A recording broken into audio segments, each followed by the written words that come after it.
तपः पूत मानवता प्रेमी सत्य सुधा के संशक, वर्ण वर्ग के भेद भाव की दीवारों के ध्वंसक,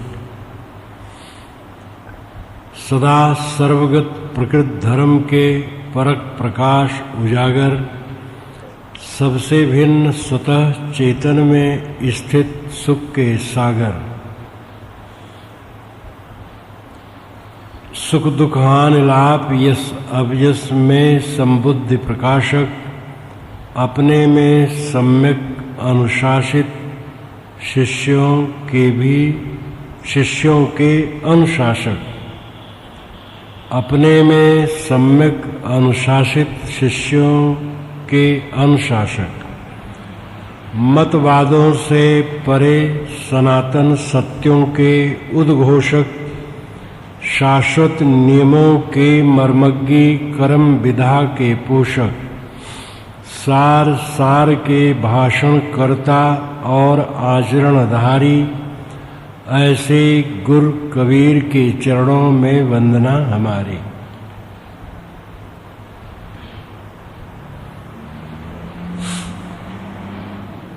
तपः पूत, तप से जो पूत हो गया हो। पूत का मतलब है पवित्र।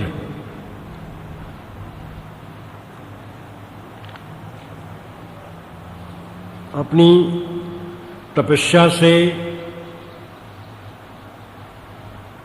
आत्मशोधन से जो पवित्र हो गया हो उसको तपः पूत कहते हैं। तपः पूत यानी तप से पवित्र। मानवता प्रेमी, तपः पूत मानवता प्रेमी। कबीर साहब कैसे थे? तपः पूत थे। अपने को तपा करके वे पवित्र हो गए थे और मानवता के प्रेमी थे। किसी मानव से घृणा करना बहुत बुरा मानते थे। मानव मात्र मूलतः समान है। मानवता प्रेमी का अभिप्राय होता है मानवीय गुणों के प्रेमी। मानवीय गुण यह है कि जो हम दूसरे से अपने लिए चाहते हैं दूसरे के लिए चाहें। सत्य सुधा के संशक। सत्य ही सुधा है। सुधा नाम अमृत। सत्य ही अमृत है और उसके वे संशक थे। संशक नाम प्रशंसक। वर्ण वर्ग के भेदभाव की दीवारों के ध्वंसक। वर्ण और वर्ग, चतुर्वर्ण व्यवस्था दीवारों के ध्वंसक। वर्ण और वर्ग, चतुर्वर्ण व्यवस्था को लेकर के जो समाज में ऊंच नीच की भावना व्याप्त थी और जिसका अवशेष आज भी है। और वर्ग अलग अलग लाइन, संप्रदाय या और भी वर्गीकरण मनुष्यों में है। साहब कहती है ये सब काल्पनिक है। वर्ण और वर्ग दोनों काल्पनिक है। इस भेदभाव की दीवारों के वे ध्वंसक थे। मानव को मानव की दृष्टि से देखना चाहिए,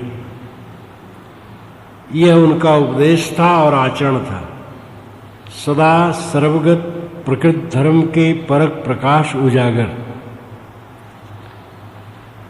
सदा सर्वगत, सर्वगत कहते हैं जो सब जगह जाए। गत कहते हैं गमन को, गति कहते हैं प्राप्त को, गत कहते हैं मोक्ष को।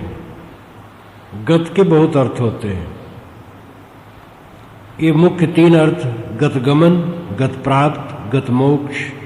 सर्वगत, यहां सर्वगत का अर्थ है सब जगह प्राप्त। सदा सर्वगत प्रकृत धर्म के जो प्रकृति है, जड़ प्रकृति, उसमें सदैव सर्वगत धर्म है, यानी सब जगह प्राप्त धर्म है। हर भौतिक पदार्थ में, वो दुनिया में कहीं भी हो, वहां उसका धर्म स्वतः सिद्ध है। बाहर से आने की बात नहीं है। सदा सर्वगत प्रकृत धर्म के परक प्रकाश उजागर, इसकी परख करने वाले, इसका प्रकाशक करने वाले, उजागर करने वाले कबीर साहब थे। परख करना, छानबीन करना, प्रकाश करना और उजागर करना, फैलाना। परख प्रकाश, ज्ञान का उजाला, इसको उजागर यानी फैलाने वाले। अर्थ हुआ कि वह प्रकृति के गुणधर्मों को समझते थे कि प्रकृति में उसके गुणधर्म सर्वगत हैं। सब जगह प्रकृति में उसके गुणधर्म निहित हैं, अनाद निहित हैं, स्वतः निहित हैं। निहित नाम रखा हुआ, स्थित, सबसे भिन्न स्वतः चेतन में स्थित सुख के सागर। तन और मन और संसार अपना नहीं। इस प्रकार जो समझ लेता है वो अपने आप को इन सब से भिन्न स्वतः चेतन, स्वतः नाम स्वयं चेतन को समझकर स्थित हो जाता है उसमें और सुख का सागर बन जाता है। कबीर साहब ऐसे थे, अपने शुद्ध स्वरूप में स्थित सुख के सागर थे। सुख दुख हानि लाभ यश अभयस में संबुद्ध प्रकाशक। सुख और दुख, हानि और लाभ, यश और अभयस, इन सब में सब बुद्ध के प्रकाशक थे। वो ये उपदेश करते थे कि इसमें समबुद्धि से रहो, क्योंकि ये हो नहीं सकता है कि तुम जहां रहो तहां कोई विघ्न बाधा ना आए। विघ्न बाधा में तो संसार ही है, लेकिन सारे विघ्न सब खत्म हो जाते हैं अपने में सम्यक अनुशासित शिष्यों के अनुशासक। वे अपने आप में सम्यक अनुशासन, सम्यक कहते पूर्ण रूप से अनुशासित। अनुशासित का मतलब है अपने आप में संयमित। और शिष्यों के अनुशासक, शिष्यों के भी अनुशासक थे। अनुशासक, उपदेशक, निर्देशक। शिष्य कहते हैं जो शिक्षा माने। शिक्षा मानने वालों के आप अनुशासक थे। मतवादों से परे सनातन सत्यों के उद्घोषक। वे मतवाद से परे थे। मतवाद का अर्थ है मान्यताओं का एक घेरा,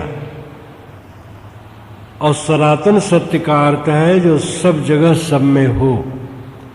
अमुक व्यक्ति अवतार है, ये मतवाद है। अमुक व्यक्ति पैगंबर है, ये मतवाद है।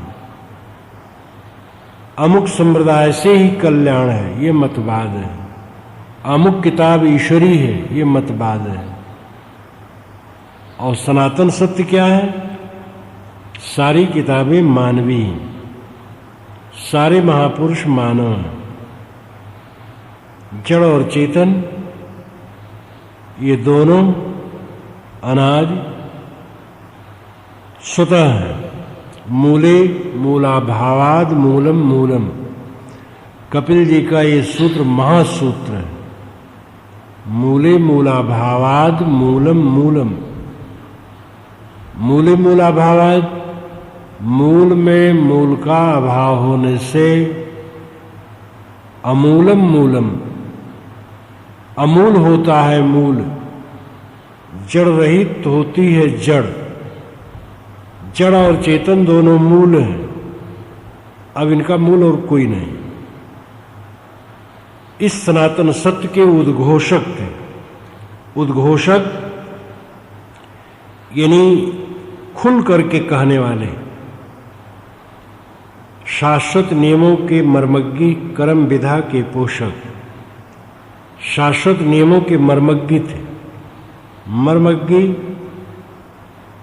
रहस्य को जानने वाला, मर्म और ज्ञ, ये दो पदों को मिलाकर मर्मज्ञ है।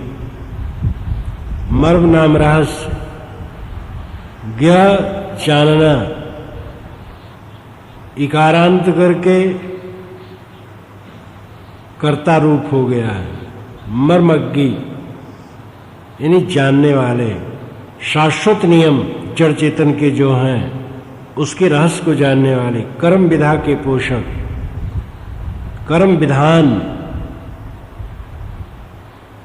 जो कर्म किया जाता है उसका फल होता है, इस सिद्धांत के वे पोषक हैं।